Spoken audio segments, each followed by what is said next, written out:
Hello everyone, welcome to global online. This is Ankita Sood. MPSET paper 1 के super fast revision session में आज हम cover करेंगे unit number 10 higher education system यानी कि उच्च शिक्षा प्रणाली। अगले 60 मिनट्स के अंदर अंदर इस यूनिट के हर एक इंपॉर्टेंट टॉपिक को स्मार्ट ट्रिक्स के साथ और बहुत इजी एक्सप्लेनेशन के साथ मैं आपके साथ शेयर करने वाली हूँ। एंड मैं आपको श्योरिटी देती हूँ कि इस वीडियो को देखने के बाद आपके सारे कॉन्सेप्ट्स बहुत अच्छे से रिवाइज हो जाएंगे। सबसे पहले हायर एजुकेशन सिस्टम का कंप्लीट सिलेबस आप लोग देख सकते हो एंड इसमें बहुत से टॉपिक्स ऐसे हैं जो कि मेंशन नहीं किए गए लेकिन एग्जाम में पूछे जाते हैं। उन सभी टॉपिक्स पर भी आज के इस वीडियो में हमारा मेजर फोकस रहने वाला है। आगे बढ़ने से पहले आपको पता होना चाहिए कि एग्जाम को क्वालिफाई करने के लिए पेपर वन प्रिपरेशन पर ध्यान देना बहुत ज़्यादा ज़रूरी है। एंड क्योंकि एग्जाम में बहुत ही कम समय बाकी है तो फिर भी आप पेपर वन अगर अच्छे से पढ़ोगे तो एग्जाम क्वालिफाई करने में आपको हेल्प हो जाती है। इसकी प्रिपरेशन के लिए, फाइनल रिविजन के लिए हम आपको full syllabus notes, full syllabus MCQs और कंप्लीट टेस्ट सीरीज का एक पैकेज लेकर आए हैं जो कि आसानी से आपको पेपर वन में 75 प्लस स्कोर करने में मदद करता है। आप सभी को बता देती हूँ, ये जो एमसीक्यू सीरीज है इसमें आपको previous year questions, most repeated questions और मोस्ट एक्सपेक्टेड क्वेश्चंस मिलेंगे। हर एक क्वेश्चन के सॉल्यूशन के साथ आपको डिटेल में एक्सप्लेनेशन भी मैं दूंगी ताकि आपके सारे कॉन्सेप्ट्स क्लियर हो जाएं। एंड ये टेस्ट सीरीज में आपको 60 से भी ज्यादा मॉक टेस्ट मिलते हैं, इंग्लिश हिंदी दोनों लैंग्वेजेस में। तो आप सभी स्टूडेंट्स अगर आज भी इस सीरीज को ज्वाइन करते हो तो जरूर आप इस एग्जाम को क्वालिफाई कर सकते हो। गिवन व्हाट्सएप नंबर्स पर कांटेक्ट करके इसकी पूरी जानकारी ले लीजिए। इसके लिए आपको सिर्फ एक ही बार फीस पे करनी है, 999 रुपीज। फ्री वीडियोस के एक्सेस के लिए ग्लोबल ऑनलाइन ऐप को डाउनलोड कीजिए। स्टोर सेक्शन पर सर्च बार में कोर्स का नाम लिखोगे, उसके ओवरव्यू के बाद कंटेंट पर जब जाते हो तो यहाँ पर आप देख सकते हो सेपरेट सेशंस है। मेरे नाम के सेपरेट सेशंस आपकी रिक्वेस्ट पे मैं लेकर आई हूँ। यूनिट वाइज फोल्डर्स हैं। ये कोर्सेज एग्जाम ओरिएंटेड है, फ्री वीडियोस अवेलेबल हैं, आप जरूर इनको देखिए। डेफिनेटली आपको ये कोर्स पसंद आएगा। सबसे पहले हम देखते हैं हायर एजुकेशन सिस्टम होता क्या है, उच्च शिक्षा प्रणाली होती क्या है। अब देखो, आजादी से पहले भी भारत में शिक्षा दी जाती थी, एक अच्छे लेवल पर दी जाती थी, लेकिन उस समय उनको नियंत्रित करने के लिए, उनको प्रशासित करने के लिए, उनको कंट्रोल करने के लिए कोई एक पॉलिसी नहीं थी, कोई रूल्स रेगुलेशंस नहीं हुआ करते थे। इसके लिए हायर एजुकेशन सिस्टम बनाया गया जिसको कंट्रोल यानी कि जिसको नियंत्रित और प्रशासित करने की जिम्मेवारी विश्वविद्यालय अनुदान आयोग यानी कि यूजीसी को दी गई है। इंडिया में हायर एजुकेशन का एक बहुत अच्छा रोल होता है, आप लोगों को नहीं पता तो मैं बता देती हूँ। अमेरिका एंड चाइना के बाद तीसरे नंबर पर पूरे विश्व में इंडिया का नाम आता है उच्च शिक्षा के मामले में, कि इतनी अच्छी उच्च शिक्षा हम प्रोवाइड करवाते हैं। ओके, ये बेसिक इंट्रोडक्शन था। अब एंशियंट इंडिया में यानी कि प्राचीन भारत में उच्च शिक्षा किस तरीके से दी जाती थी, यहाँ से हम सेशन को शुरू करते हैं। बेसिकली 5 हिस्सों में इसको बांटा गया है। सबसे पहला जो एजुकेशन देने का तरीका था प्राचीन भारत में वो था वैदिक पीरियड यानी कि वैदिक काल। वैदिक काल, अब इसके नाम से ही आप लोगों को पता चलना चाहिए कि वैदिक काल यानी कि वेद और पुराण, इनसे रिलेटेड यहाँ पर बात की जाती है। सो वेद पुराण क्या होता था, अब देखो जो पहला पीरियड मैंने बताया वैदिक पीरियड, ये इसमें वेद और उपनिषद ये सब चीजें सिखाई जाती थी। सूत्र शास्त्र, इंग्लिश हिंदी दोनों के लिए सेम टर्म्स रहेंगे क्योंकि यहाँ पर हम संस्कृत लैंग्वेज में बात कर रहे हैं पूरे हायर एजुकेशन में, ठीक है। जो सूत्र शास्त्र है, सूत्र लिटरेचर है, ये भी वैदिक लिटरेचर को ही हमेशा फॉलो करता था, इसी के अंडर ये हमेशा आता था। ओके, अब वैदिक पीरियड में क्या होता था, जितने भी हमारे वेद हैं, पुराण हैं, आप लोगों को पता होगा हमारे वेद कौन कौन से हैं। ऋग्वेद, यजुर्वेद, सामवेद, अथर्ववेद। बच्चों को इन्हीं वेदों के थ्रू शिक्षा दी जाती थी और इस दौरान यही कहा जाता था कि हम जो जीवन जी रहे हैं, हम जो शिक्षा ले रहे हैं, वो सारी की सारी सिर्फ और सिर्फ हमारे वेद पुराण इन्हीं के इर्द गिर्द हमेशा से घूमती रहती है। ओके, सो वेद पुराण में सबसे पहले हम हर एक वेद को डिटेल में पढ़ना शुरू करते हैं। सबसे पहला वेद आता है ऋग्वेद, ठीक है। ऋग्वेद में क्या होता था, ऋग्वेद को कहा जाता है बुक्स ऑफ मंत्रा। मंत्र पुराण जो होते हैं हमारे धर्मों में, वो जितने भी मंत्र लिखे हैं वो ऋग्वेद में ही लिखे हुए हैं, ठीक है। जैसे कि प्लेन लिविंग हाई थिंकिंग आपने सुना होगा, सादा जीवन उच्च विचार, ये टर्म सुनी होगी, ये कहाँ पर लिखी थी? ये ऋग्वेद में लिखी गई थी। ओके। ओवरऑल ऋग्वेद के अलावा ओवरऑल वेदों की अगर हम बात करते हैं, किसी इंसान को एक अच्छा जीवन जीना जो सिखाता है वो वेद होते हैं। इंडियन लिटरेचर के थ्रू ये कहा गया है। सबसे पुरानी, सबसे ओल्डेस्ट बुक जो इंसानों को एक अच्छा जीवन, सादा जीवन, उच्च विचार वाला कॉन्सेप्ट देती है वो वेद ही होते हैं। ओके। सो चार वेद में, ठीक है, चार वेद जो है ना, कुछ टेक्स्ट यूज किए जाते थे, कुछ इसमें शब्द और कुछ प्रणाली यूज की जाती थी। पहले उसको पढ़ लेते हैं। इसमें सबसे पहली प्रणाली क्या होती थी? ये होती थी संहिता। ये एग्जाम में बहुत बार पूछा जाता है, नेट और सेट दोनों एग्जाम्स में, ठीक है। सबसे पहला टेक्स्ट जो वेद के अंदर होता था वो होता था संहिता। हिंदी के लिए भी सेम रहेगा। इसमें क्या होता था, जितने भी मंत्र होते थे उनका उच्चारण कैसे करना है, ये सब चीजें आती थी। दूसरी चीज आ जाती है अरण्यकास। अरण्य कास्ट, ठीक है। इसमें क्या है, जितने भी हमारी सेरेमनीज हैं, सेक्रीफाइसेस हैं, सिंबल्स हैं, वो सब चीजों के बारे में इसमें लिखा होता था। तीसरा आ जाता है ब्रह्मनास। ब्राह्मणास, ब्राह्मण जिसको हिंदी में बोल सकते हैं। सो ब्राह्मणास जो तीसरा टेक्स्ट था उसमें क्या आ जाता है, जो हमारे रिचुअल्स होते हैं, ठीक है। जैसे देखो, शादी के दौरान किसी की शादी हो रही तो कौन से मंत्र पढ़ने हैं, कौन सी उस वक्त कथा होनी चाहिए, किसी की मृत्यु हो रही है तो कैसे पूजन होना चाहिए, ये सब चीजें ब्राह्मणास यानी कि ब्राह्मण वेद के अंदर, ब्राह्मण टेक्स्ट के अंदर आते थे। चौथा आ जाता है उपनिषद। उपनिषद में आता है फिलॉसफी, जो हमारी मेडिटेशन आप लोगों ने सुना होगा, ठीक है।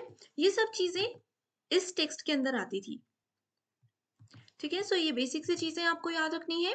इसके बाद जैसे कि हम वेद की बात कर रहे थे, सबसे पहला वेद मैंने आपको बताया था ऋग्वेद होता है। ऋग्वेद को कहा जाता है बुक ऑफ मंत्रा, कि जितने भी मंत्र हैं वो सब इसके अंदर ही है, ठीक है। और ऋग्वेद, ऋग्वेद में जो भी टीचर्स होते थे, टीचर्स को ऋषि कहा जाता था। ये एग्जाम में बहुत बार क्वेश्चन आता है। उसके बाद दूसरा वेद है हमारे पास सामवेद। साम वेद, ठीक है। हिंदी इंग्लिश जैसे भी आप चाहो लिख सकते हो, चीजें सेम रहेंगी। Book of chant, okay. Samaveda क्या है, जितने भी हमारे वर्सेस हैं ऋग्वेद के, उन लोगों को यहाँ पर, उन चीजों को यहाँ पर प्रेजेंट किया जाता था सामवेद के अंदर। वर्क, भगवान से रिलेटेड चीजें जो होती थी, ये सब जो वेद है, जो मंत्र हैं, उनको कैसे पढ़ना है, उनकी चैंटिंग कैसे करनी है, मंत्र का जाप कैसे, चैंट का मतलब होता है जाप करना, ठीक है। मंत्रों का जाप कैसे करना है, वो सब चीजें सामवेद हमें बताता था। और वो मंत्र लिखे किस में थे? ऋग्वेद में लिखे थे। तीसरा वेद आ जाता है यजुर्वेद। यजुर्वेद को बोला जाता है बुक ऑफ रिचुअल्स। जो हमारी संस्कृति है, जो हमारे रिचुअल्स होते हैं, जैसे पूजा पाठ के कार्यक्रम होते हैं, वो सब चीज़ें कहाँ लिखी हैं? यजुर्वेद में लिखी हैं। जैसे मैंने आपको बताया कि किसी की मृत्यु के दौरान कौन-सी पूजा होती है, किसी की शादी के दौरान या कोई जन्म लेता है तो कौन-सी पूजा होती है, वो सब चीज़ें यजुर्वेद के अंदर लिखी हुई हैं। ओके, अगला आ जाता है हमारे पास सामवेद और यजुर्वेद। इन दोनों में गायत्री मंत्र है। गायत्री मंत्र आप सभी ने पढ़ा होगा। ये कहाँ लिखा है? ये सामवेद और यजुर्वेद में लिखा है। और लास्ट मंत्र आ जाता है अथर्ववेद। अथर्ववेद, ठीक है। अथर्ववेद को कहा जाता है book of spell. Book of spell, ठीक है। इसमें क्या है, जितने भी आर्ट्स और साइंस से रिलेटेड टर्म्स होती हैं या चीजें होती हैं, वो सब अथर्ववेद के अंदर लिखी गई थी। इन वेद के टॉपिक में से बहुत बार तो क्वेश्चंस नहीं आते, लेकिन आएंगे भी तो सिर्फ इतने में से ही आएंगे, ठीक है। अब जैसे हमने संहिता के बारे में पढ़ा, तो ऋग्वेद को हम ऋग्वेद संहिता भी कहते हैं। ऋग्वेद संहिता भी इसको कहा जाता है। संहिता का मतलब क्या होता है? संहिता का मतलब होता है कलेक्शन, किसी चीज का इकट्ठा करके रखना, किसी चीज को जोड़ कर रखना, ये चीजें संहिता में आती है। ओके। अब इसके अलावा ये हमने चार वेद के बारे में पढ़ लिया। इसके अलावा हमारे पास वेदांगास होते हैं, ठीक है। वेदांग्स होते हैं। कितने होते हैं? 6 होते हैं। वेद कितने होते हैं? 4 होते हैं। ठीक है। उसके बाद हमारे पास दर्शन होते हैं। कितने दर्शन होते हैं? हमारे पास 6 दर्शन होते हैं। पुराण है, पुराण, वेद पुराण बोलते हैं ना, तो जो भी चीज़ें हमारे पुराणों में कही गई है, पुराण का मतलब होता है एक तरह से हिस्ट्री, ठीक है? तो एक हमारे पास पुराण होता है, हमारे पास तर्कशास्त्र होता है। तर्कशास्त्र का मतलब होता है लॉजिक जो लगाया जाता है, ठीक है? इसके अलावा हमारे पास उपनिषद होता है। तो ये चीज़ें बेसिक सी हैं जो आपको याद रखनी है। इन सब चीज़ों के अलावा भी विमेन एजुकेशन पर भी ध्यान दिया गया था एंड विमेन एजुकेशन के लिए 2 तरीके की टर्म्स संस्कृत में हायर एजुकेशन में एंशिएंट काल के दौरान रखी गई थी, जिसमें से कि पहला है सद्योद्वाहास। सद्योद्वाहास, ठीक है? डायरेक्टली एग्जाम में क्वेश्चन आता है कि जहां पर स्टूडेंट्स को मतलब फीमेल स्टूडेंट्स को, महिलाओं को अपनी शादी तक पढ़ने की अनुमति होती थी, उसको क्या कहा जाता था? तो उसको सद्योद्वाहास कहा जाता था। ओके। इसके अलावा एक और टर्म हमारे पास आती है ब्रह्मवादिनीज। ब्रह्मवादिनीज, ठीक है। सो ब्रह्मवादिनी, आपको पता है कि माँ सरस्वती का भी एक नाम दिया जाता है, सो इसी से ये रूल बना था, नाम रखा गया था ब्रह्मवादिनी, ठीक है। ये वो लोग होते थे जो कि ये वो महिलाएं होती थी जो कि शादी नहीं करती थी एंड उम्र भर वेद पुराण और इन सब चीजों के बारे में ज्ञान इकट्ठा करती रहती थी, ठीक है। इनको गार्गी, मैत्रेयी, ये सब चीजें ये सब नाम भी दिए जाते थे। अब देखो बहुत से बच्चे ऐसे हैं जिनको शायद अभी तक के 10 मिनट में हायर एजुकेशन टफ लग रहा होगा एंड वो वीडियो छोड़कर जाने के बारे में सोच रहे होंगे, लेकिन मैं आपको बताती हूँ कि अपने आप को एक मौका दीजिए। बहुत इजी है, आगे जाकर के आपको चीजें क्लियर होती जाएंगी। बहुत ज्यादा स्कोरिंग यूनिट ये होती है, ठीक है। तो बीच में वीडियो को छोड़कर बिल्कुल मत जाइएगा, ठीक है। सो इसके अलावा यहाँ पर ये वेद पुराण का हमने पढ़ लिया। उसके बाद आता है बुद्धिस्ट पीरियड, जिसमें कि बौद्ध धर्म के बारे में शिक्षा दी जाती थी। यहाँ पर एक क्वेश्चन ये भी आता है कि जो हमारा वैदिक एजुकेशन था, वेद काल था, उसमें कौन सी भाषा में पढ़ाया जाता था? सो वेद काल में संस्कृत भाषा में पढ़ाया जाता था, इसीलिए अभी तक हमने जो टर्म्स पढ़ी वो संस्कृत टर्म्स थी। इसके अलावा जैसे बुद्धिस्ट पीरियड है, बुद्धिस्ट पीरियड में पाली नाम की एक भाषा होती थी, उसके उससे पढ़ाया जाता था, ठीक है। एंड इसके अलावा एक पीरियड आता था जैनिज्म का, जहाँ पर जैन धर्म को सबसे ज्यादा अहमियत दी जाती थी। वो होता था प्राकृत। प्राकृत लैंग्वेज यूज की जाती थी, बुद्ध धर्म में पाली लैंग्वेज यूज की जाती थी और वैदिक पीरियड में संस्कृत टर्म को यूज किया जाता था। और जो हमारा जैन और बुद्ध धर्म का समय था ना, उस समय कास्ट, जाति, प्रजाति के बारे में बातें नहीं होती थी, ठीक है। भाषा संस्कृत जो चूज की गई थी और साथ में जो जाति प्रजाति में भेदभाव और ये सब हुआ था, ये वैदिक पीरियड के दौरान ही हुआ करता था। इसके बाद आता है मिडिएवल पीरियड, बीच का समय, मध्यकाल का समय जो होता है ना, वो बहुत पुराना होता है ना वो बहुत लेटेस्ट होता है, ठीक है। इसके बाद आता है प्री इंडिपेंडेंस, आजादी से पहले जब ब्रिटिश इंडिया हुआ करता था। और उसके बाद आता है पोस्ट इंडिपेंडेंस, यानी कि आजादी के बाद 1947 के बाद का पीरियड। सबको हम डिटेल में डिस्कस आगे करेंगे, ओके। अब यहाँ पर कुछ टर्म्स हैं, बस इसको याद रख लीजिए। श्रवण। श्रवण का मतलब होता है सुनना। अब मैं बोल रही हूँ, आप मेरे वर्ड्स को सुन रहे हो, टीचर के द्वारा कहे गए शब्दों को आप सुन रहे हो, तो उसको श्रवण कहा जाता है। तो पुराने समय में इस तरीके से सिखाया जाता था कि मैं बोल रही हूँ, आप सिर्फ सुनो, लिखने की जरूरत नहीं है। मनन का मतलब होता है उस चीज को याद करना, उस चीज को रिकॉल करना। तो रिकॉल करने के लिए क्या होता था, बच्चों को मेडिटेशन सिखाई जाती थी। मेडिटेशन सिखाई जाती थी, जैसे अभी आप मेरी क्लास सुन रहे हो, इसको ट्राई कीजिएगा। ये बेस्ट मेथड माना जाता है आज के समय में भी, कि आप बस मेरी क्लास को 1 घंटे में अच्छे से सुनो। चाहे तो एक बार फिर इसको सुनो, रिवाइज कर लो पूरा 1 आवर, ठीक है। इसके बाद जो कुछ आपने पढ़ा, आंखें बंद करके किसी शांति वाली जगह में रिवाइज करने की कोशिश करो, रिकॉल करने की कोशिश करो। ये मनन होता है। उसके बाद आता है निधि ध्यासना।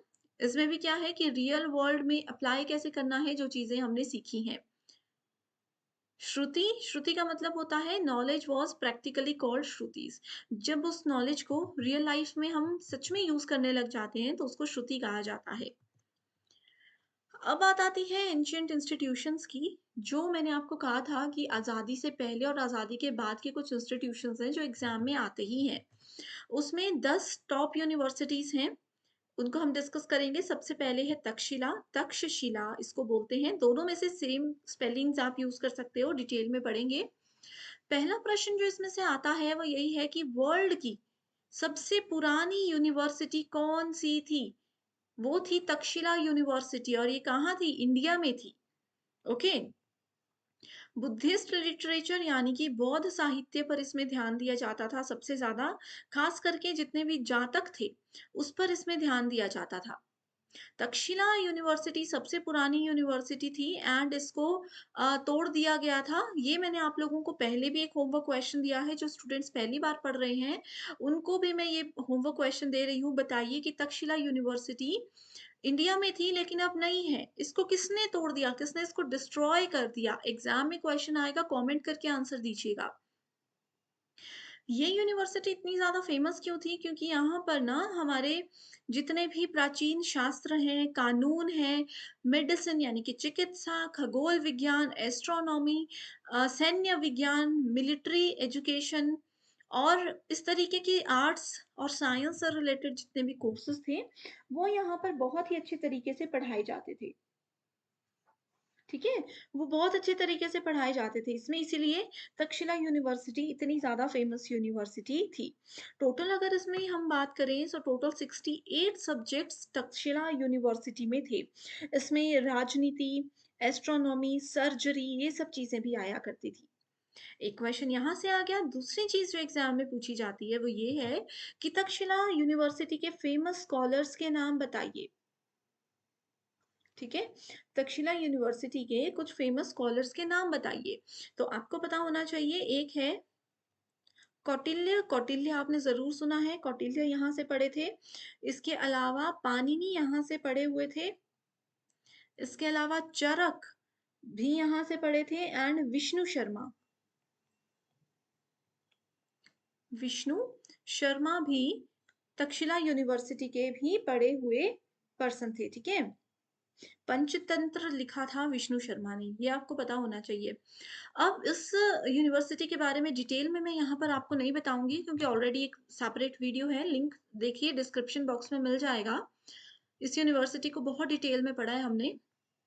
Takshashila and ancient education for higher learning in India was declared as heritage site by UNESCO. So ये अब तो यूनिवर्सिटी ये नहीं रही है, इसको एक हेरिटेज साइट मान लिया गया है, विरासत स्थल बना दिया गया है यूनेस्को के द्वारा। कौन सी सदी में बनाया गया है? ये क्वेश्चन बहुत इंपॉर्टेंट है। सो 1980 में इसको हेरिटेज साइट बना दिया गया था। ओके। अगली यूनिवर्सिटी है नालंदा यूनिवर्सिटी। सो नालंदा यूनिवर्सिटी एंशिएंट इंडिया की एक फेमस यूनिवर्सिटी है जो कि बिहार में है। ओके। एंड ये नेपाल के बॉर्डर को टच करती हुई वहां पर है। Primary dedicated to Buddhist study. मैंने आप लोगों को जो डिटेल्ड वीडियो है उसमें भी बताया है बहुत बार कि मैक्सिमम जो एंशिएंट यूनिवर्सिटीज होती थी वो बुद्धिस्ट लिटरेचर या बुद्धिस्ट स्टडी, बौद्ध धर्म, बौद्धिक शिक्षा से ही जुड़ी हुई होती थी। तो अगर आपको क्वेश्चन एग्जाम में आता है और आपको कोई आइडिया नहीं है कि इसका क्या आंसर देना है, तो आप बुद्धिस्ट स्टडी को सेलेक्ट कर सकते हो। 99% चांसेस होते हैं कि वही करेक्ट आंसर होगा। ठीक है? ये कहाँ पे है? ये राजगिरा बिहार में है। बिहार में एक जगह है राजगिरा, वहां पर नालंदा यूनिवर्सिटी है। एंड श्रीपुता जो है उनका बर्थ प्लेस भी है ये। तो ये स्टेटमेंट इतनी इंपॉर्टेंट नहीं है, बट बस इसको याद रखिए कि बुद्धिस्ट एजुकेशन के लिए ये बहुत ज़्यादा फेमस यूनिवर्सिटी थी। एंड इस यूनिवर्सिटी में ना ये फेमस क्यों थी? क्योंकि उस ज़माने में इस यूनिवर्सिटी में 8 बड़े हॉल थे। ठीक है? बिग हॉल्स हुआ करते थे जिनका नाम क्या रखा गया था? जहाँ पर कि 300 से भी ज़्यादा स्टडी चैम्बर्स थे। समग्रमा समग्रमा उन हॉल्स का नाम रखा गया था जिसके लिए ये यूनिवर्सिटी बहुत फेमस थी। एंड इसमें एजुकेशन सिस्टम भी इतना सॉलिड और इतना बेहतर था कि यहाँ पर दूर दूर से बच्चे एडमिशन के लिए आते थे, बाहर की दूसरी कंट्री से भी आते थे। लेकिन यहाँ पर एडमिशन का प्रोसेस बहुत टफ था। ठीक है? एंट्रेंस एग्जामिनेशन देना पड़ता था। एडमिशन के लिए एंट्रेंस एग्जामिनेशन देना पड़ता था एंड 10 में से 3 बच्चों को सेलेक्ट किया जाता था। तो इतना टफ यहाँ पर एडमिशन लेना हुआ करता था उस दौरान में, ठीक है? सो देखो 2010 में ना यानी कि recently Nalanda university was set up in Bihar as central university with the help from Japan, China, Thailand and Singapore. अब देखो थाईलैंड, सिंगापुर जैसी बड़ी-बड़ी कंट्रीज के बच्चे यहाँ पर पढ़ने उस दौरान भी आते थे और 2010 में उन सभी कंट्रीज के सहयोग के साथ नालंदा यूनिवर्सिटी को बिहार की सेंट्रल यूनिवर्सिटी के रूप में फिर से शुरू कर दिया गया। ठीक है? बख्तियार खिलजी हिस्ट्री वाले स्टूडेंट्स हैं या नहीं हैं, इस नाम को याद ज़रूर रखिएगा कि बख्तियार खिलजी जो थे, उन उन्होंने इस यूनिवर्सिटी को तोड़ दिया था। बख्तियार खिलजी ने नालंदा यूनिवर्सिटी को डिस्ट्रॉय कर दिया था। बहुत सालों तक ये बंद पड़ी रही, 2010 में इसको वापस से स्टार्ट किया गया था। ओके, अगली यूनिवर्सिटी है मिथिला यूनिवर्सिटी। सो मिथिला यूनिवर्सिटी भी एक बहुत ही ज़्यादा फेमस यूनिवर्सिटी है, ठीक है? उपनिषद का काल जो चल रहा था, उस दौरान मिथिला यूनिवर्सिटी काम में आती थी। उस समय वो बहुत फेमस यूनिवर्सिटी थी। बिहार और झारखंड और ईस्टर्न तेराई जो नेपाल में है, उसके कुछ पार्ट्स को मिला कर के मिथिला उस पर्टिकुलर जगह पर मिथिला यूनिवर्सिटी थी। एंड ब्राह्मण एजुकेशन, वेद पुराण, ये देखो न्याय शास्त्र, वेद पुराण, ये सब चीज़ें जो है ना, ये हमारे वैदिक पीरियड से रिलेटेड है, ब्राह्मण एजुकेशन से रिलेटेड है, जो कि यहाँ पर उस दौरान सिखाई जाती थी। ठीक है? न्याय शास्त्र, तर्क शास्त्र, गणगेशा, उपन्याय, ये सब चीज़ें जो हैं, वो सब मिथिला यूनिवर्सिटी में ही इनकी खोज की गई थी। Then we have Vallabhi university. So Vallabhi university Saurashtra नाम की एक जगह है गुजरात में, वहाँ पर ये यूनिवर्सिटी है। ये अर्थशास्त्र यानी कि इकोनॉमिक्स, नीति शास्त्र यानी कि लॉ और चिकित्सा शास्त्र यानी कि मेडिसिन, इन चीज़ों के लिए बहुत ही ज़्यादा फेमस यूनिवर्सिटी मानी जाती थी। ठीक है? 2017 सितंबर 2017 में गवर्नमेंट ऑफ इंडिया ने क्या किया, इस यूनिवर्सिटी को वापस से एक अच्छा मॉड्यूल बनाने का प्लान किया है। उदंतपुरी यूनिवर्सिटी बहुत फेमस है, ये भी जितनी भी है ये फेमस ही है सारी, ठीक है? नालंदा, लेकिन नालंदा और विक्रमशिला यूनिवर्सिटी जितनी फेमस तो ये नहीं थी, लेकिन उदंतपुरी फेमस थी क्योंकि बुद्धिस्ट शास्त्र जो था, बौद्ध शास्त्र जो था, उसको सबसे ज़्यादा इसी यूनिवर्सिटी के थ्रू सबसे ज़्यादा फैलाया गया था। ठीक है? ये किनके द्वारा बनाई गई थी? मैंने आपको बताया है पहले भी, किंग्स ऑफ पाला डायनेस्टी। ठीक है? मगधा के किंग पाला पाला डायनेस्टी के जो थे, उनके द्वारा इस यूनिवर्सिटी को बनाया गया था। एंड लगभग 1000 से भी ज़्यादा भिक्षुकों और छात्रों ने यहाँ पर शिक्षा ली थी। अगली है उदंतपुरी। ठीक है? सो इसके बारे में आप थोड़ा-सा यहाँ पर भी पढ़ सकते हो। Next we have Telhara university. So Telhara एक विलेज है नालंदा डिस्ट्रिक्ट बिहार में। बुद्धिस्ट मोनेस्ट्री के लिए ये फेमस थी। नालंदा यूनिवर्सिटी के पास में ही ये यूनिवर्सिटी थी। इससे क्वेश्चन ज़्यादा आते नहीं हैं। देन वी हैव शारदा पीठ, कल्चरल साइट है, एंशिएंट टेम्पल।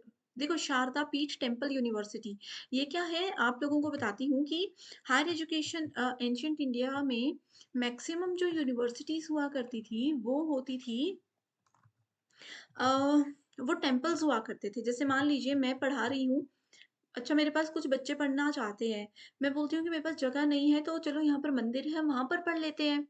ऐसे करते-करते मेरे पास 1 बच्चा आया, 2 बच्चे आए, 15 हो गए, 50 हो गए। वो टेम्पल को ही हमने यूनिवर्सिटी में बदल दिया। ऐसी यूनिवर्सिटीज़ हुआ करती थी एंशिएंट काल में। तो शारदा पीठ टेम्पल यूनिवर्सिटी एक कल्चरल साइट है, एंशिएंट टेम्पल है, जो कि पाकिस्तान ऑक्यूपाइड कश्मीर रीजन में आ जाता है। ठीक है? पीओके आपने सुना है, पाकिस्तान ऑक्यूपाइड कश्मीर, उस रीजन में ये यूनिवर्सिटी आती है। Texts written by Panini and other grammarians were stored in this place. So देखो हमने पहले पढ़ा पानिनी कितने फेमस थे, पानिनी ने और जो भी व्याकरण वादी थे बड़े-बड़े, उन्होंने जो भी चीज़ें लिखी, जो भी बुक्स लिखी, जो भी थीसिस लिखी, वो सारी चीज़ें कहाँ पर है स्टोर की हुई, कहाँ पर सेव रखी हुई हैं, वो शारदा पीठ टेम्पल यूनिवर्सिटी में रखी गई हैं, जो कि अब इंडिया में भी नहीं आता, एग्ज़ैक्टली पाकिस्तान में भी नहीं आता, बस पाकिस्तान ऑक्यूपाइड कश्मीर वाले एरिया में ये चीज़ें अभी आती हैं, ठीक है? अगली है नालंदा यूनिवर्सिटी। ये बहुत फेमस यूनिवर्सिटी है एंशिएंट इंडिया की। नालंदा बिहार में है। बुद्धिस्ट स्टडी के लिए है, मैथ्स, मेडिसिन, एस्ट्रोनॉमी ये सब चीज़ें देखो, खगोल, विज्ञान, राजनीति, युद्ध कला ये सब चीज़ें इसमें होती थी। डिटेल में मैं क्यों नहीं बता रही हूँ क्योंकि ऑलरेडी ये चीज़ें हम बहुत डीप में पढ़ चुके हैं, उस वीडियो को देख लीजिएगा, 2 वीडियोज़ हैं। Which of the following are true about Nalanda university? So देखो क्वेश्चन है, पढ़िए इसको, ये रहा इसका आंसर। प्रीवियस ईयर क्वेश्चन है ये, ओके।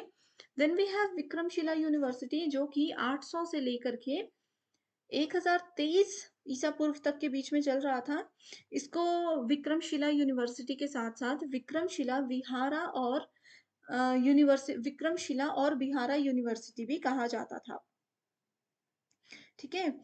यहाँ पर क्या था, जो बच्चे आते थे पढ़ने उनको हॉस्टल फैसिलिटीज भी थी। तिब्बतियन सोर्सेज यानी कि ज्यादातर जो तिब्बतियन एजुकेशन सिस्टम है उसको इस यूनिवर्सिटी में अपनाया गया था एंड उसी को यहाँ पर सबसे ज्यादा फेमस किया गया था। ठीक है। महाविहारास जो थे उन पर भी फोकस इस यूनिवर्सिटी का काफी ज्यादा रहा था। हिंदुइज्म पर भी ये ध्यान देता था लेकिन सबसे ज्यादा तिब्बतियन एजुकेशन के लिए फेमस था। विक्रमशिला यूनिवर्सिटी के फाउंडर कौन थे? वो थे Dharmapal. Option number 2। Then we have next Mithila university. Upanishadic age के उपनिषद के दौरान ये यूनिवर्सिटी थी जिसमें ब्राह्मण एजुकेशन को ध्यान दिया जाता था, यानी कि जो हमारे वेद पुराण है वो सब चीजें होती थी। अब आप लोगों ने राजा जनक के बारे में सुना है। माँ सीता के जो पिता हैं राजा जनक, वो क्या थे? वो यहाँ के, हम एक तरह से बोल सकते हैं, जैसे गेस्ट लेक्चर्स के लिए सीनियर्स जाते हैं ना यहाँ से वहाँ, वैसे ही राजा जनक मिथिला यूनिवर्सिटी में एक हायर लेवल पर थे जो कि यहाँ पर स्टूडेंट्स को सिखाने जाया करते थे। ठीक है, बच्चों को ऐसा नहीं कि वो टीचर एज अ टीचर काम करते थे, लेकिन जैसे अ, थोड़ा बहुत शास्त्रों के बारे में या किसी चीज के बारे में बताने के लिए वो इस यूनिवर्सिटी में अक्सर जाया करते थे। ठीक है, इस क्वेश्चन को भी पढ़ लीजिएगा, डिटेल में ऑलरेडी हम कवर कर चुके हैं। आपके रिवीजन के लिए ये वीडियो है तो हम फटाफट करेंगे। ठीक है, ओके। सो अब हम बात करते हैं कुछ इंपॉर्टेंट कमीशंस की। देखो कमीशंस को क्यों बनाया गया है। कोई भी कमीशन और कमेटी क्या होती है, इसमें बहुत सारे लोगों को मिला करके एक गठन बनाया जाता है। जैसे मान लीजिए एजुकेशन से रिलेटेड मेरे पास 3 प्रॉब्लम्स है, 1 2 एंड 3। हर एक चीज को सॉल्व करने के लिए अलग अलग कमेटी बनाई जाती है एंड उनका फोकस सिर्फ उसी पॉइंट पर रहता है, बाकी की जगहों पर नहीं रहता। तो वैसे ही एजुकेशन में कुछ एजुकेशन को बेहतर बनाने के लिए, उसको इम्प्रूव करने के लिए कुछ कमीशंस और कमेटीज बनाई गई थी उस जमाने में, एंशियंट काल में, तो जिसके बारे में हम आज बात करेंगे। तो सबसे पहला इंपॉर्टेंट है वुड्स डिस्पैच। वुड्स डिस्पैच का पहला क्वेश्चन जो एग्जाम में आता है कि इंग्लिश एजुकेशन का माग्ना कर्ता किसको कहा जाता है? वो कहा जाता है वुड्स डिस्पैच को। Okay. Magna carta English literature के एक पर्सन थे। इंडिया का मैग्ना कार्टा वुड्स डिस्पैच को कहा जाता है। वुड्स को कहा जाता है, वुड्स एक पर्सन का नाम है, डिस्पैच जो है इसका नाम वैसे ही रखा गया है, जैसे कमेटी कमीशन वैसे डिस्पैच। ओके। अब देखो, इसके नाम से पता चल रहा है कि वुड्स डिस्पैच इंग्लिश एजुकेशन की बात यहाँ पर करता है। इसका मतलब क्या है कि वुड्स डिस्पैच जो है इसने इंडिया में इंग्लिश एजुकेशन को बेहतर बनाया था। इनका ये कहना था कि भारत में किसी भी लेवल के बच्चे हों उनको इंग्लिश पर ध्यान देना बहुत ज़्यादा ज़रूरी है, क्योंकि आगे आने वाले समय में इंग्लिश की बहुत ज़्यादा महत्वता रहने वाली है। खास करके वो ये कहते थे कि फीमेल्स को एजुकेट किया जाए एंड उनको भी इंग्लिश सिखाई जाए। तो ये था वुड्स डिस्पैच का मेजर फोकस। ठीक है, इन्होंने इंग्लिश लर्निंग और फीमेल एजुकेशन पर बहुत ज्यादा ध्यान दिया था। इसको इन्होंने डाउनवर्ड फिल्ट्रेशन थ्योरी नाम की एक थ्योरी थी जिसको भी इन्होंने रिजेक्ट कर दिया था। सो वुड्स डिस्पैच 1854 में आया था। इंडिया में एजुकेशन को बढ़ाने के लिए, बढ़ावा देने के लिए इसको बनाया गया था, खास करके इंग्लिश एजुकेशन और महिलाओं का शिक्षा देने के लिए, ठीक है? इन्होंने वर्नाक्युलर लैंग्वेज यानी कि ऐसी लैंग्वेज पर ध्यान देने की कोशिश की थी जिसका आगे आने वाले समय में बहुत इस्तेमाल हो सकता है। वुमेन एजुकेशन की बात की, कलकत्ता, बॉम्बे और मद्रास यूनिवर्सिटीज भी वुड्स डिस्पैच के दौरान ही सेटअप की गई थी। देखो ये क्वेश्चन एग्जाम में बहुत बार आता है। कलकत्ता, बॉम्बे और मद्रास यूनिवर्सिटीज भी इसी दौरान सेटअप किया गया था इनका। ओके, देखो डायरेक्ट क्वेश्चन है, मैग्ना कार्ता किसको कहा जाता है? वुड्स डिस्पैच को कहा जाता है। ये भी एक प्रीवियस ईयर क्वेश्चन है, बहुत बार नेट और सेट एग्जाम में पूछा गया है। अगला है Hunter commission. Hunter commission of 1882 यानी कि 1882 में ये आया था। सर विलियम हंटर के द्वारा बनाया गया था, इसलिए इसका नाम हंटर कमीशन रखा गया था। इसको 3 अप्रैल 1882 3 अप्रैल 1882 को इसका गठन किया गया था। ओके, जो भी प्राइमरी एजुकेशन है उस पर ध्यान देने के बारे में यहाँ पर बात की गई थी। हंटर ये बोलते थे कि बच्चों को हायर एजुकेशन तो बाद की बात है, लेकिन उनके पहले प्राइमरी एजुकेशन पर ध्यान दिया जाना चाहिए। ठीक है, कि अगर किसी बच्चे की प्राइमरी एजुकेशन हम अच्छी देते हैं, उनके बेसिक्स क्लियर होते हैं, तो हायर एजुकेशन उनके लिए आसान हो जाएगी। तो इसीलिए हंटर कमीशन हमेशा प्राइमरी एजुकेशन यानी कि प्राथमिक शिक्षा पर ही ध्यान देते थे। अगला है यूनिवर्सिटी एजुकेशन कमीशन 1948 एंड 49, विश्वविद्यालय अनुदान आयोग 1948 और 49।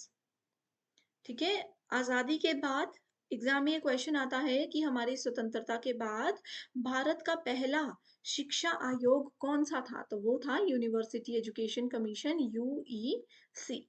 ओके, एजुकेशन, हायर एजुकेशन पर इसमें ध्यान दिया था, लेकिन सिर्फ हायर एजुकेशन पर नहीं, इसके अलावा बच्चों की बेसिक और प्राइमरी एजुकेशन पर भी यहाँ पर ध्यान दिया जाता था। ये कमीशन किसके द्वारा इनकी नियुक्ति की गई थी?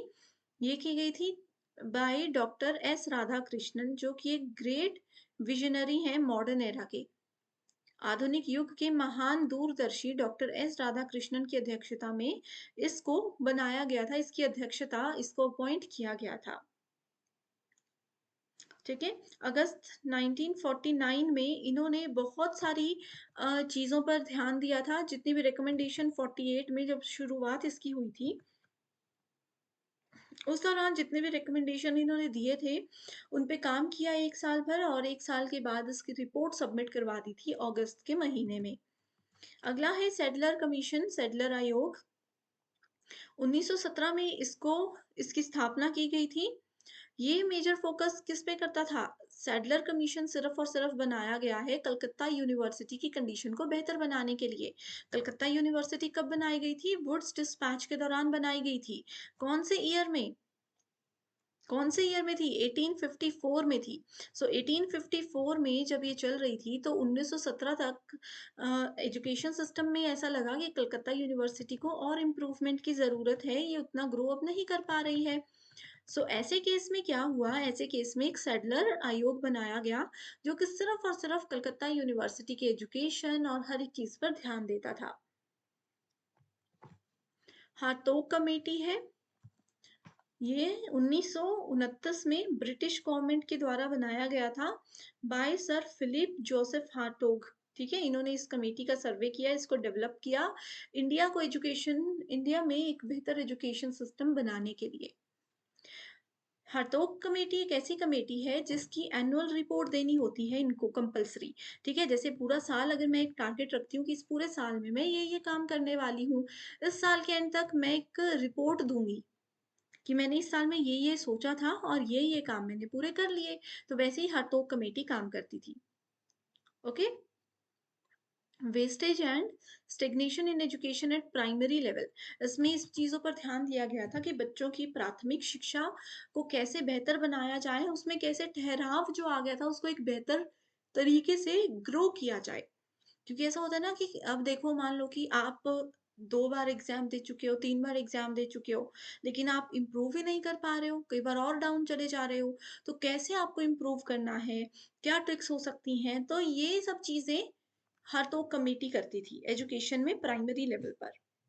ठीक है। एंड ये कहते थे कि हर एक बच्चे को एजुकेशन देना बहुत ज़रूरी है, खास तौर पर प्राइमरी एजुकेशन की बेसिक चीज़ें तो पता होनी ही चाहिए अगर देश की प्रगति चाहते हैं तो। Next we have a Sargent report. देखो उसमें क्या कहा गया था, ये रिपोर्ट जो ब्रिटिश इंडिया था, ब्रिटिश भारत था, उसमें युद्ध के बाद शिक्षा का क्या लेवल रहा है उस चीज़ की एक रिपोर्ट थी। अब देखो अ, हमारी आज़ादी से पहले तो ब्रिटिशर्स हर एक चीज़ को देखते थे। आज़ादी के बाद जब इंडियन पॉलिसी चलने लग गई तो उसके बाद ये बनाया गया कि अच्छा 1 साल हमें आज़ाद हुए हो गया है। अब हमें एक रिपोर्ट चाहिए कि 1 साल में एजुकेशन सिस्टम में बदलाव क्या आए हैं? क्या वो अच्छा हो रहा है या बेकार हो रहा है या हम और डाउन जा रहे हैं? उन सब चीज़ों को चेक करने के लिए सर्गेंट रिपोर्ट बनाई गई थी। एजुकेशन में सिर्फ ये नहीं देख रहा था कि कितने बच्चे पढ़ रहे हैं, कितने पास हो रहे हैं। एजुकेशन से रिलेटेड जितने भी लेवल्स हैं, जितने भी स्तर हैं, उन सभी स्तरों को ये ध्यान में रखता था कि कितने बच्चे आ रहे हैं, महिला पुरुष कितने हैं, लड़के-लड़कियाँ कितने हैं, कि क्या इंडिया में महिलाओं को एजुकेशन दी जा रही है या नहीं दी जा रही है। पूर्व प्री प्राइमरी एजुकेशन यानी कि मुफ्त पूर्व प्राथमिक शिक्षा प्रदान की जा रही है या नहीं की जा रही, ये सब चीज़ों की रिपोर्ट सर्गेंट रिपोर्ट के अंदर थी। ओके, सो अगला है नेशनल नॉलेज कमीशन, जो कि 13 जून 2005 में बनाया गया था। ये क्या था? ये एक एडवाइजरी बॉडी थी। एडवाइजरी बॉडी क्या होता है? एडवाइस देना क्या होता है? देखो इसका नाम है ना यहाँ पर सलाहकार निकाय। सो एडवाइस देने का मतलब होता है किसी को हम सलाह दे रहे हैं। मैं काम कुछ नहीं कर रही, बस सलाहें दे रही हूँ। मान लीजिए कि मैं आपको पढ़ा कुछ नहीं रही, बस मैं सलाह देती जा रही हूँ। तो मैं क्या हो गई? एक सलाहकारी निकाय हो गई, एडवाइजरी बॉडी हो गई। ठीक है? सो नेशनल नॉलेज कमीशन एक सलाहकार निकाय था जो कि प्राइम मिनिस्टर ऑफ इंडिया के लेवल पर काम करता था। इनका काम क्या था कि जो छोटे-छोटे कमीशंस हैं, कमिटीज़ हैं, एजुकेशन से रिलेटेड, उनको सलाह देनी, उनको बताना कि एजुकेशन में ये चीज़ें चेंज करो, ये बेहतर कर सकता है, वो चीज़ें बेहतर कर सकती हैं। तो ये सब चीज़ें आती हैं एडवाइजरी बॉडी के अंदर। आगे हम डिटेल में भी पढ़ेंगे इसके बारे में। इस कमीशन का सबसे मेजर फोकस किस चीज पर था? विज्ञान और प्रौद्योगिकी, ज्ञान और बुद्धि आधारित संस्थानों के विकास को बढ़ावा देना। अब देखो 2005 के समय में आप सभी स्टूडेंट्स उस समय काफी बड़े हो चुके थे, आपको याद होगा वो समय। आपको पता होगा उस समय कंप्यूटर्स वगैरह हर एक स्कूल में नए नए इंट्रोड्यूस हो रहे थे, सभी स्कूल्स में उससे पहले नहीं होते थे। तो टेक्नोलॉजी, हमारा देश कैसे विज्ञान में आगे बढ़े, बच्चों को साइंस की ओर आगे बढ़ाया जा रहा था, वो सब चीज़ें नेशनल नॉलेज कमीशन के अंदर आई थी। तभी आज के समय देखो हम लोग चंद्रयान पे कितना अच्छा काम कर रहे हैं, कितने सक्सेसफुल हो रहे हैं साइंस एंड टेक्नोलॉजी के फील्ड में, ठीक है? सो ये सब चीज़ें कमीशंस बनती पहले हैं, इनका काम होते-होते 8-10 साल लग जाते हैं, उसके रिजल्ट्स आने में।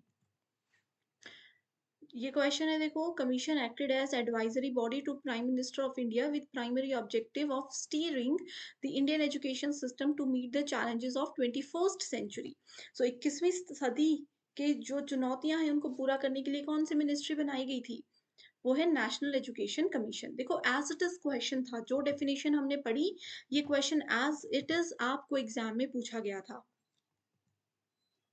अब यहाँ पर बात करेंगे ऑटोनॉमस और स्टैट्यूटरी बॉडी की। ऑटोनॉमस का मतलब होता है स्वायत्त निकाय।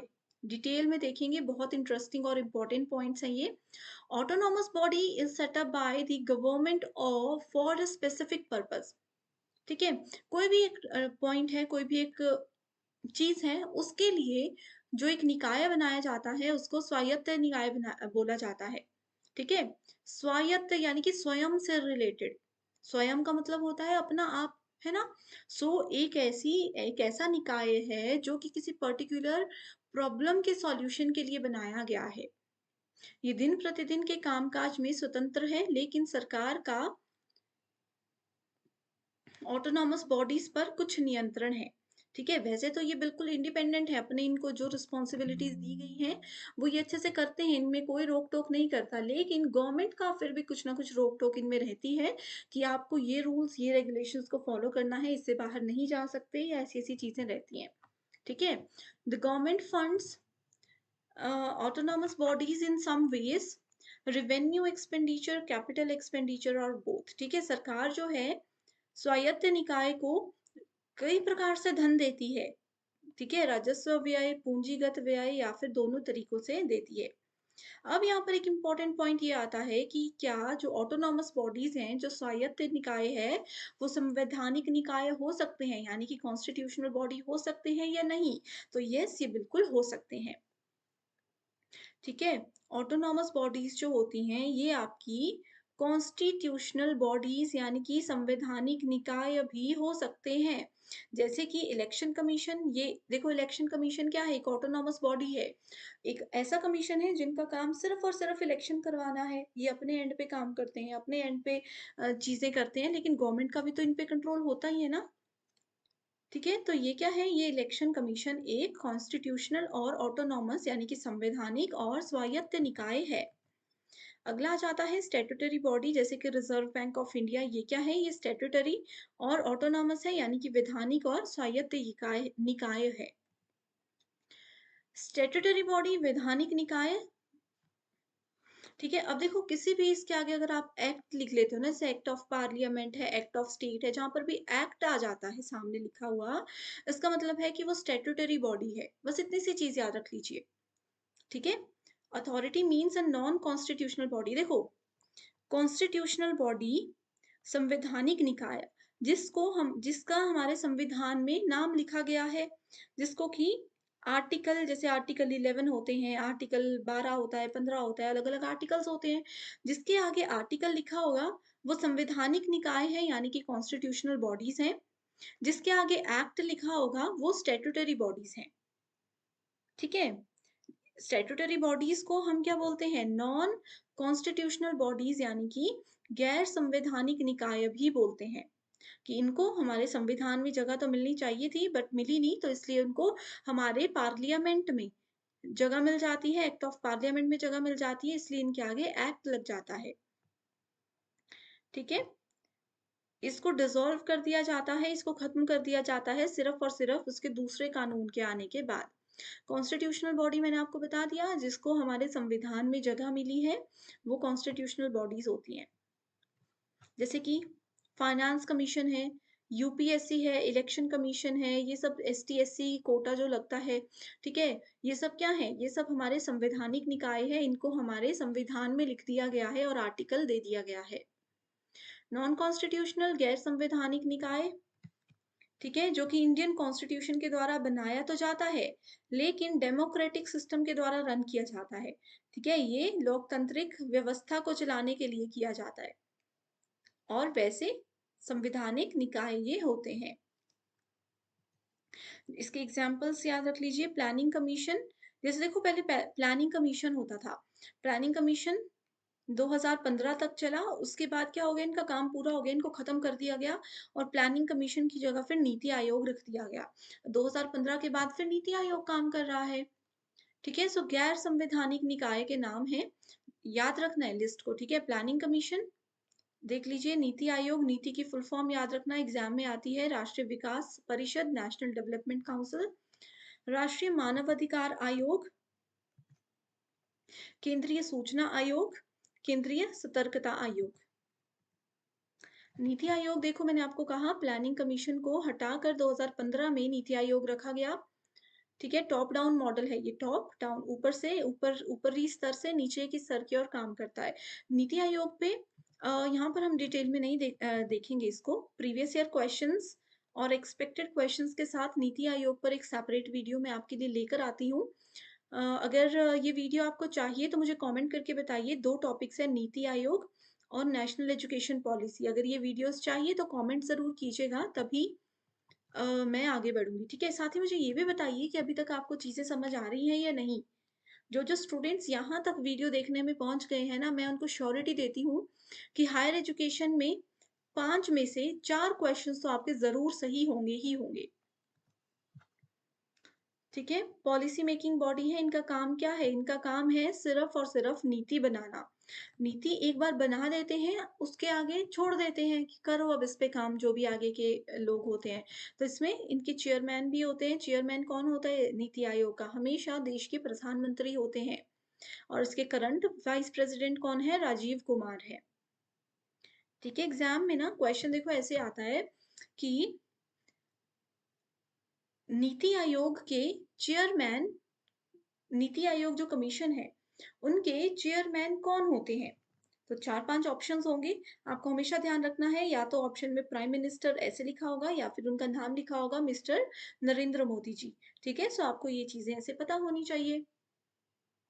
नीति आयोग की full form national institution for transforming India, मतलब पूरे देश भर में ये काम कर रहा है, एक ऐसा इंस्टीट्यूशन है जो कि इंडिया को बदलने में, ट्रांसफॉर्म का मतलब होता है बदलना, जो हमारे इंडिया को बदलने में हमें मदद करता है।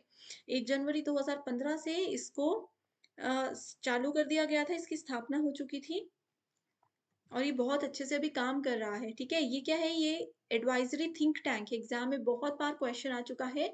ये एक एडवाइजरी थिंक टैंक है, यानी कि ये क्या करता है? सिर्फ एडवाइस देता है, प्लान करने में मदद करता है। इंटरनली वो प्लान कंप्लीट हो रहा है, सक्सेसफुल हो रहा है या नहीं हो रहा, वो इनकी रिस्पॉन्सिबिलिटी खास करके नहीं होती है। Chairperson prime minister of India होते हैं। नीति आयोग 7 पिलर्स पर खड़ा है। ये पिलर्स इतने इंपॉर्टेंट है कि अगर इनमें से एक भी अच्छे से काम नहीं करता है, तो ये पूरा अपना तहस-नहस भी हो सकता है। तो क्या है?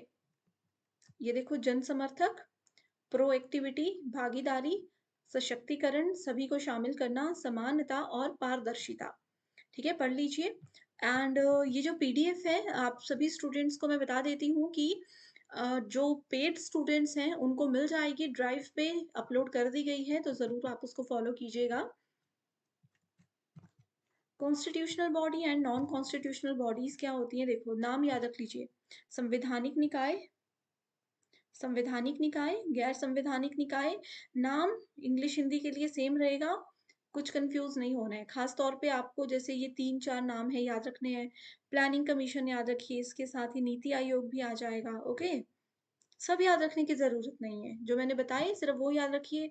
एसटीएससी कोटा जो चलता है, ये क्या है? ये भी कॉन्स्टिट्यूशनल बॉडी में आता है। अब आती है रेगुलेटरी बॉडीज हायर एजुकेशन की, जिसमें पहली है Indian council of historical research, भारतीय ऐतिहासिक अनुसंधान परिषद। ठीक है, ये क्या है? ये एक ऑटोनॉमस बॉडी है, स्वायत्त निकाय है। स्वायत्त निकाय मैंने क्या बताया? एक ऐसा निकाय है जो कि अपने आप में ही काम करता है, इसको पूरी पावर होती है, काम कैसे करना है, कितने लोगों को हायर करना है, पूरी पावर इनके पास होती है। ठीक है, autonomous body of ministry of education. Yes, आप लोगों को एक चीज मैं बताती हूँ, कई बार एग्जाम में आता है लिखा हुआ MHRD। ठीक है, MHRD, ministry of human resource and development. MHRD पहले होता था मैक्सिमम एजुकेशन पॉलिसीज वगैरह के लिए, ये रिस्पॉन्सिबल होता था, लेकिन अभी MHRD का नाम बदल दिया गया है और इसका नाम रख दिया गया है मिनिस्ट्री ऑफ एजुकेशन। ये चीज आपको याद रखनी है। एग्जाम में बहुत बार ऐसा होता है कि जगह MHRD ही लिखते हैं, अभी भी कई जगह मिनिस्ट्री ऑफ एजुकेशन लिखते हैं, तो आपको दोनों चीजें पता होनी चाहिए। ठीक है, ये क्या करती है? फाइनेंशियल असिस्टेंस, यानी कि जो फंड वगैरह, पैसे वगैरह से रिलेटेड मदद चाहिए होती है ना किसी भी इसको, तो वो प्रोवाइड करवाने में मदद करती है। खास करके किन को? जितने भी इतिहासकार हैं, विद्वान हैं, उन सबको ये ग्रांट्स देती है, फेलोशिप देती है, सिंपोजिया, ये सब चीज़ें प्रोवाइड करवाती है। इनका हेडक्वार्टर दिल्ली में है एंड रीजनल ऑफिसेज हैं पुणे में, बेंगलुरु में और गुवाहाटी में। ठीक है, इनके फर्स्ट चेयरमैन कौन थे? राम शरण शर्मा। AICTE बहुत इंपॉर्टेंट है, पहले तो फुल फॉर्म ही आती है, all India council for technical education. इसका नाम ही बताता है कि पूरे इंडिया की टेक्निकल एजुकेशन को सिस्टम से बैलेंस रखने के लिए अच्छे से वो काम कर रहा है या नहीं कर रहा है, ये सब चीज़ों को कंट्रोल एंड कोऑर्डिनेट करने के लिए AICTE ही रिस्पॉन्सिबल हमेशा से रहा है और आगे भी रहेगा जब तक इसको खत्म ना किया जाए। ओके, ये क्या है? ये एक वैधानिक निकाय है, स्टैट्यूटरी बॉडी है। नवंबर 1945 में इसको एस्टैब्लिश किया गया था और ये एक एडवाइजरी बॉडी भी है कि इसका काम है सिर्फ और सिर्फ एडवाइस देना। इनका न्यू हेडक्वार्टर कहाँ है? दिल्ली में बन चुका है एंड एक्ट ऑफ पार्लियामेंट के अंदर भी इसको स्टैट्यूटरी बॉडी का स्टेटस दिया गया था। ठीक है? टेक्निकल एजुकेशन जितने भी इंजीनियरिंग के कोर्सेज़ हैं, उनका क्या करिकुलम रहेगा, कैसे चीज़ें कोऑर्डिनेट करेंगी, वो सब चीज़ें ये रिस्पॉन्सिबल उन सब चीज़ों को हैंडल करने के लिए ये रिस्पॉन्सिबल है। अगला है ICSSR stands for Indian council of social science research. जो सोशल साइंस रिसर्च से रिलेटेड जो भी फंडिंग है, डेवलपमेंट है, उन सब चीज़ों के लिए ये रिस्पॉन्सिबल है। हेडक्वार्टर्स इन न्यू दिल्ली और ये 1969 में बनाया गया था। यूजीसी यूजीसी खास करके अगर आप लोग नेट एग्जाम की भी तैयारी कर रहे हो, सो यूजीसी के बारे में आपको सब कुछ पढ़कर जाना बहुत ज़रूरी है, ठीक है? यूजीसी का मतलब है यूनिवर्सिटी ग्रांट कमीशन। ये एक स्टैट्यूटरी बॉडी है, वैधानिक निकाय है, setup by government of India according to UGC act 1956। ठीक है, यूजीसी अधिनियम 1956 के अंदर ये स्टैट्यूटरी बॉडी बनाई गई थी। मिनिस्ट्री ऑफ एजुकेशन के अंदर आता है, कई जगह एमएचआरडी होगा, तो कंफ्यूज मत होइएगा, अभी चीज़ें मैंने आपको बताई हैं। यूजीसी की रिस्पॉन्सिबिलिटी होती है कि जितने भी हायर एजुकेशन के इंस्टीट्यूशंस हैं उनको कोऑर्डिनेट करना, उनका समन्वय करना, उनका रख रखाव, उनकी निर्धारणा, कैसे उनको डिग्री मिलनी है, कैसे कैसे रूल्स होंगे, कैसे कैसे रेगुलेशंस को फॉलो करना चाहिए, ये सब यूजीसी की रिस्पॉन्सिबिलिटी होती है। जो एनटीए यूजीसी नेट आप लोग देते हो ना, वो यूजीसी यही है। इनका हेडक्वार्टर दिल्ली में है, एग्जाम में पूछा जाता है। और कितने रीजनल ऑफिसेज हैं? 6 हैं। पुणे, भोपाल, कोलकाता, हैदराबाद, गुवाहाटी एंड बेंगलोर। ठीक है। अब यूजीसी को ना रिप्लेस करने का आ चुका है, जैसे पहले मैंने बताया ना प्लानिंग कमीशन था, उसको हटाकर नीति आयोग बनाया गया, वैसे ही यूजीसी को रिप्लेस करके एक नया रेगुलेटरी बॉडी बनाई गई है जिसका नाम है एचईसीआई। लेकिन अभी तक उसको अप्रूव नहीं किया गया, तो फिलहाल इसमें से क्वेश्चंस नहीं आते हैं। ठीक है, सो यूजीसी के हेड ऑफिसर्स हमने देख लिए।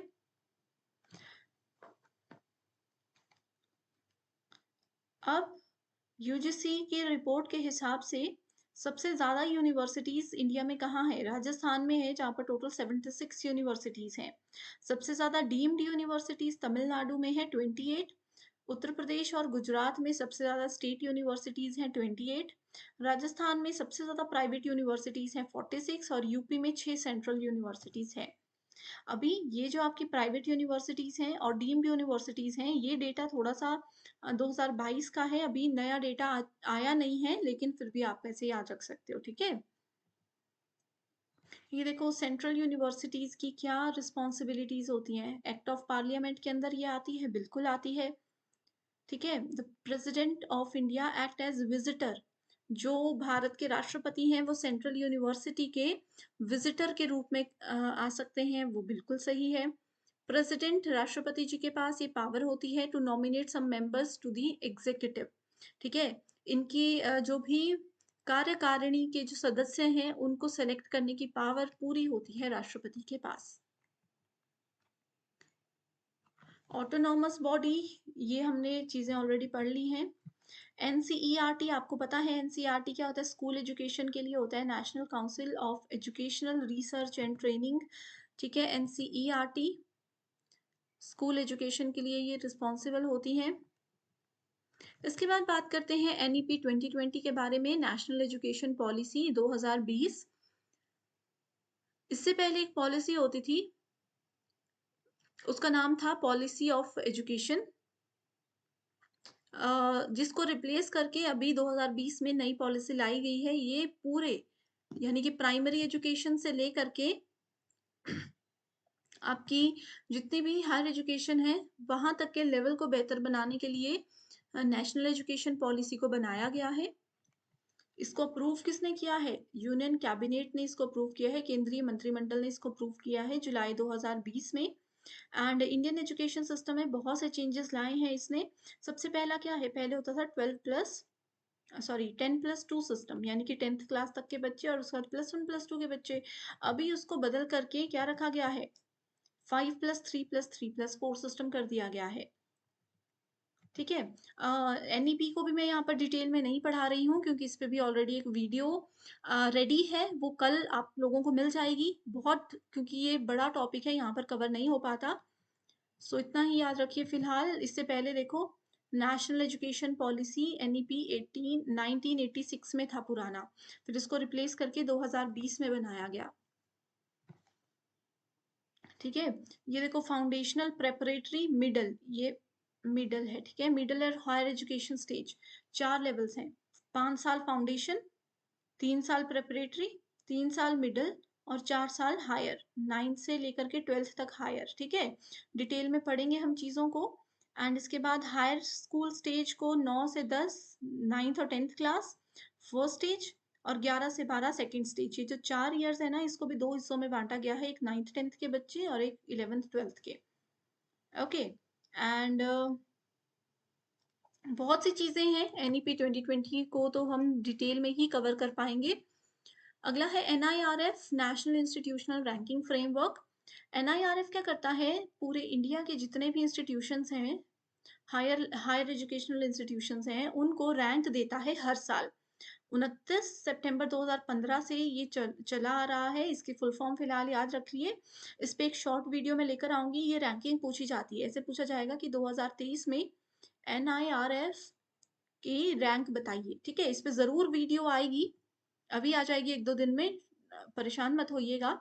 Broad parameters, teaching learning resource, ये देखता है कि शिक्षण कैसा है, सिखाते कैसे हैं, इंस्टीट्यूट कैसा है, कितने बच्चे पढ़ते हैं, कितनों को जॉब लगी, आपस में लोगों के क्या वहाँ पर फीडबैक रहते हैं, ये सब चीज़ें देखते हैं। इंजीनियरिंग, मैनेजमेंट, फार्मेसी और मेडिकल आर्किटेक्चर, ये सब चीज़ों में। ठीक है, ये देखो। अच्छा, ओके, अलग से वीडियो की ज़रूरत नहीं है, यहाँ पर मैंने ऐड किया हुआ है। कितनी कैटेगरीज हैं, 11 कैटेगरीज हैं इंजीनियरिंग यूनिवर्सिटीज, ये ऐसे ऐसे करके आप देख सकते हो। और ओवरऑल 2023 में Indian institute of science top आया है। Jawaharlal Nehru university JNU second position पर है, जामिया मिलिया इस्लामिया थर्ड नंबर पर है। तो आप देख सकते हो, ऐसे आपको एटलीस्ट टॉप 3 और टॉप 5, बीएचयू देखो, Banaras Hindu university, at least top 5 universities आपको याद रखनी है। अगला है पॉलिटी एंड गवर्नेंस। ये टॉपिक उतना इम्पोर्टेंट तो नहीं है, इसमें बस यही है कि हायर एजुकेशन को बेहतर बनाने के लिए क्या क्या गवर्नमेंट ने डिसीजंस लिए हैं। तो इसमें ये याद रखिएगा कि एजुकेशन से रिलेटेड 448 आर्टिकल्स, 448 लेख शामिल हैं हमारे कॉन्स्टिट्यूशन में, जो कि 25 हिस्सों में और 12 शेड्यूल्स में बांटे गए हैं। ठीक है, एंड 103 अमेंडमेंट्स है, 103 संशोधन भी किए गए हैं। टोटल 395 आर्टिकल्स हैं, जो कि 22 हिस्सों में और 8 शेड्यूल्स में बांटे गए हैं ओवरऑल। ठीक है, सो यहाँ से कई बार क्वेश्चन पूछा जाता है, बट ज्यादा नहीं। गवर्नमेंट के द्वारा इंडिया में एजुकेशन को बेहतर बनाने के लिए कुछ डिसीजंस लिए गए हैं, कुछ पॉलिसीज बनाई गई हैं, डिसीजंस नहीं कहूंगी, कुछ पॉलिसीज बनाई गई हैं। जिन पॉलिसीज पर आपको ध्यान देना है, उनको आपको जरूर पढ़कर जाना ही है। ठीक है, सो ये पॉलिसीज क्या है, ये हम अभी देखते हैं। नाम आपके सामने है लिखे हुए। ठीक है, Samagra Shiksha, right to education act, Navodaya Vidyalaya, Nishtha, national curriculum framework, Pradhanmantri innovative learning programme और न्यू एजुकेशन पॉलिसी। इनके बस नाम याद रख लीजिए, काफी है। एंड 5 ईयर प्लान्स ऑलरेडी हम डिस्कस कर चुके हैं। इंडिया की एजुकेशन को बेहतर बनाने के लिए 5 साल टारगेट रखकर कुछ 5 साल नहीं, 5-5 साल के पीरियड को उठाकर कुछ इम्प्रूवमेंट्स की जाती हैं। ऑलरेडी डिटेल्ड वीडियो इस पे है, यहाँ पर सिर्फ आप ईयर याद रख लीजिए। ठीक है, क्वेश्चन इस तरीके से आते हैं। लिंक डिस्क्रिप्शन बॉक्स में ना मैंने एक प्लेलिस्ट का लिंक ऐड किया हुआ है, वहां पर मेरे सारे वीडियोस मिल जाएंगे। ठीक है, देखिएगा जरूर। So thank you so much everyone for watching this video and I wish you all the very best. आपको कोई भी डाउट है तो ज़रूर बताइएगा, एंड ये वीडियो पसंद ज़रूर आई होगी, मुझे पूरी उम्मीद है। सो कमेंट करके ज़रूर बताइए ताकि मैं भी मोटिवेटेड रहूँ। So thank you so much everyone and good luck.